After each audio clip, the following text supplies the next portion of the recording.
जय श्री कृष्णा भक्तजनों। आज की कथा में आप श्रवण करेंगे श्री गर्ग संहिता में वृंदावन खंड के अंतर्गत आने वाले 19वें अध्याय की कथा। आप सभी भक्तजन कथा को श्रद्धा पूर्वक और प्रेम पूर्वक श्रवण करिए। बोलिए श्री बाल कृष्ण लाल की जय। 19वां अध्याय रास क्रीड़ा का वर्णन। राजा बहुलास्व ने पूछा, देवर्षे, श्री राधा को दर्शन दे उसके प्रेम की परीक्षा करके भगवान श्री कृष्ण ने अपनी लीला शक्ति के द्वारा आगे चलकर कौन सी लीला प्रकट की। श्री नारद जी ने कहा, राजन, माधव वैशाख मास में माधवी लताओं से व्याप्त वृंदावन में रासेश्वर माधव ने स्वयं रास का आरंभ किया। वैशाख मास की कृष्ण पक्षिया पंचमी को जब सुंदर चंद्रोदय हुआ, उस समय मनोहर श्याम सुंदर ने यमुना के तटवर्ती उपवन में रासेश्वरी श्री राधा के साथ रास विहार किया। मिथिलेश्वर, इसके पूर्व गोलोक से जिस भूमि का पृथ्वी पर अवतरण हो चुका था, वह सब की सब तत्काल स्वर्ण तथा पद्म रागमणि से मंडित हो गई। वृंदावन भी दिव्य रूप धारण करके काम पूरक कल्प वृक्षों तथा माधवी लताओं से समलंकृत हो अपनी शोभा से नंदनवन को भी तिरस्कृत करने लगा। राजन, रत्नों के सोपानों और स्वर्ण निर्मित तोलिकाओं, गुमटियों से मंडित तथा हंसों और कमल आदि के पुष्पों से व्याप्त यमुना नदी की अपूर्व शोभा हो रही थी। गिरिराज गोवर्धन गजराज के समान शोभा पाता था। जैसे गजराज के कंठ स्थल से मद की धाराएं झरती हैं और उस पर भ्रमरों की भीड़ लगी रहती है, उसी प्रकार गिरिराज की घाटियों से जल के निर्झर प्रवाहित होते थे और सुंदरी दरियां कंदराओं तथा भ्रमरियों से वह पर्वत व्याप्त था। वहां विभिन्न धातुओं की जगह नाना प्रकार के रत्न उद्भासित होते थे। उससे रत्न में शिखरों की दिव्य दीप्ति सब ओर प्रकाशित हो रही थी। वह पक्षियों के कलरव से मुखरित तथा लता पुष्पों से मनोहर जान पड़ता था। गिरिराज के चारों ओर समस्त निकुंज दिव्य रूप धारण करके सुशोभित होने लगे।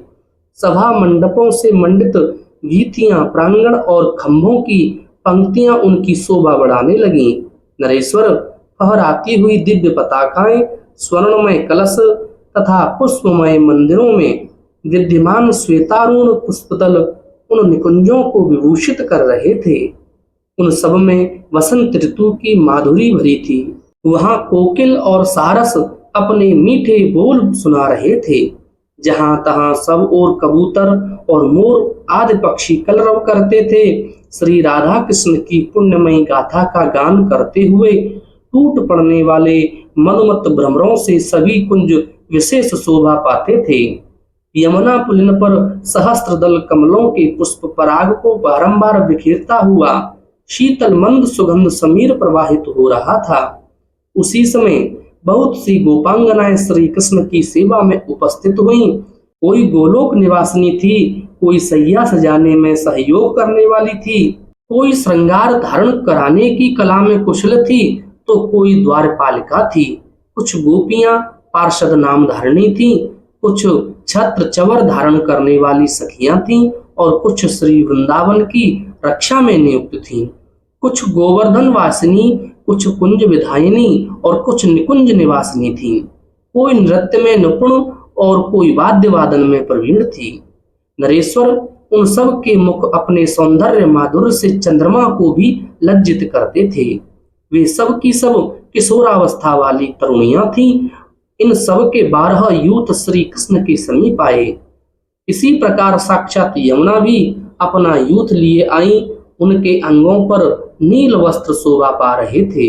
वे रत्नमय आभूषणों से विभूषित तथा श्यामा 16 वर्ष की अवस्था अथवा श्याम कांति से युक्त थीं। उनके नेत्र प्रफुल्लित कमल दल को तिरस्कृत कर रहे थे। उन्हीं की तरह जहनुनंदिनी गंगा भी यूथ बांधकर वहां आ पहुंची। उनकी अंग कांति श्वेत गौर थी। वे श्वेत वस्त्र तथा मोती के आभूषणों से विभूषित थीं। वैसे ही साक्षात रमा भी अपना यूथ लिए आई। उनके श्री अंगों पर अरुण वस्त्र सुशोभित थे। चंद्रमा की सी अंग कांति, अधरों पर मंद मंद हास्य की छटा तथा विभिन्न अंगों में पद्मराग मणि के बने हुए अलंकार शोभा दे रहे थे। इसी तरह कृष्ण पत्नी के नाम से अपना परिचय देने वाली मधुवादवी बसंत लक्ष्मी भी वहां आई। उनके साथ भी सखियों का समूह था। वे सब की सब प्रफुल्लित कमल की सी अंग कांति वाली, पुष्पहार से अलंकृत तथा सुंदर वस्त्रों से सुशोभित थीं। इसी रीति से साक्षात विरजा भी सखियों का यूथ लिए वहां आई। उनके अंगों पर हरे रंग के वस्त्र शोभा दे रहे थे। वे गौरवर्णा तथा रत्नमय अलंकारों से अलंकृत थीं। ललिता, विशाखा और लक्ष्मी के भी यूथ वहां आए। इसी प्रकार अष्ट सखियों के, 16 सखियों के तथा 32 सखियों के संपूर्ण यूथ भी वहां आ पहुंचे। राजन, भगवान श्याम सुंदर श्री कृष्ण उन युवती जनों के साथ रास मंडल की रंग भूमि में बड़ी शोभा पाने लगे। जैसे आकाश में चंद्रमा ताराओं के साथ सुशोभित होते हैं, उसी प्रकार श्री वृंदावन में उन सुंदरियों के साथ श्री कृष्ण चंद्र की शोभा हो रही थी। उनकी कमर में पीतांबर कसा हुआ था। वे नट वेश में सबका मन मोह लेते थे। उनके हाथ में बैंत की छड़ी थी। वे बंसी बजाकर उन गोप सुंदरियों की प्रीति बढ़ा रहे थे। माथे पर मोर पंख का मुकुट, वक्ष स्थल पर पुष्पहार एवं वनमाला तथा कानों में कुंडल, ये ही उनके अलंकार थे। रीति के साथ रतिनाथ की जैसी शोभा होती है, उसी प्रकार रास मंडल में श्री राधा के साथ राधा वल्लभ की हो रही थी।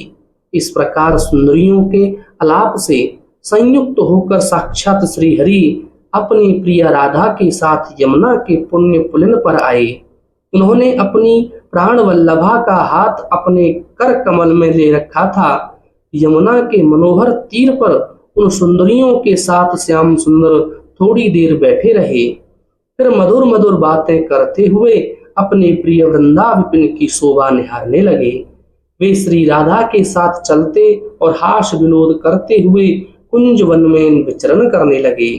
एक कुंज में प्रिया का हाथ छोड़कर वे तुरंत कहीं छिप गए, किंतु एक शाखा की ओट में उन्हें खड़ा देख श्री राधा ने माधव को अविलंब जा पकड़ा। फिर श्री राधा उनके हाथ से छूटकर पग पग पर नुपुरों का झंकार प्रकट करती हुई भागी और माधव के देखते देखते कुंजों में छिपने लगी। माधव हरि ज्यों ही दौड़कर उनके स्थान पर पहुंचे, त्यों ही राधा वहां से अन्यत्र कहीं चली गईं। वृक्षों के पास हाथ भर की दूरी पर इधर उधर वे भागने लगे। उस समय श्री राधा के साथ श्याम सुंदर हरि की उसी तरह शोभा हो रही थी जैसे स्वर्ण लता से श्याम तमाल की, चपला से घनमंडल की तथा सोने की खान से नीलाचल की होती है। वृंदावन में रास की रंग स्थली में रति के साथ कामदेव की भांति विश्व मोहिनी श्री राधा के साथ मदन मोहन श्री कृष्ण सुशोभित हो रहे थे। जितनी ब्रज सुंदरियां वहां विद्यमान थीं, उतने ही रूप धारण करके रंग भूमि में नट के समान नटवर श्री कृष्ण रास रंग में नृत्य करने लगे। उनके साथ संपूर्ण मनोहर गोप सुंदरियां भी गाने और नृत्य करने लगीं। अनेक कृष्ण चंद्रों के साथ वे गोप सुंदरियां ऐसी जान पड़ती थीं मानो बहुसंख्यक इंद्रों के साथ देवांगनाएं नृत्य कर रही हों। तदंतर मधुसूदन श्री कृष्ण समस्त गोप सुंदरियों के साथ यमुना जल में विहार करने लगे। ठीक उसी तरह जैसे यक्ष सुंदरियों के साथ यक्षराज कुबेर विहार करते हैं। उन सुंदरियों के केशपाश तथा कबरी बंधी हुई चोटी से खिसक कर गिरे हुए सुंदर चित्र विचित्र पुष्पों से यमुना जी की ऐसी शोभा हो रही थी जैसे किसी नीलपट पर विभिन्न रंगों से फूल छाप दिए गए हों। मृदंग और खड़तालों की मधुर ध्वनि के साथ वे ब्रजंगनाएं मधुसूदन का यश गाती थीं। उनका मनोरथ पूर्ण हो गया। श्री हरि ने उनकी सारी व्यथा हर ली थी। उनके पुष्पहार चंचल हो रहे थे और वे परमानंद में निमग्न हो गई थीं। जिनके सुंदर हाथों से ताड़ित हो उछलते हुए बार बिंदु जो फुहारों से छूटते हुए असंख्य अनुपम जलकणों की छवि धारण कर रहे थे, उन ब्रज सुंदरियों के साथ वृंदावनाधीश्वर श्री कृष्ण ऐसी शोभा पा रहे थे मानो बहुत सी हथनियों के साथ यूथपति गजराज सुशोभित हो रहे हों। आकाश में खड़ी हुई विद्याधरियां देवांगनाएं तथा गंधर्व पत्नियां उस रास रंग को देखती हुई वहां देवताओं के साथ पुष्प वर्षा कर रही थीं। वे सब की सब मोह को प्राप्त हो गई थीं। उनके वस्त्रों के नीवी बंद ढीले पड़कर खिसक रहे थे। इस प्रकार श्री गर्ग संहिता में वृंदावन खंड के अंतर्गत रासलीला नामक 19वां अध्याय पूरा हुआ। बोली श्री बालकृष्ण लाल की जय।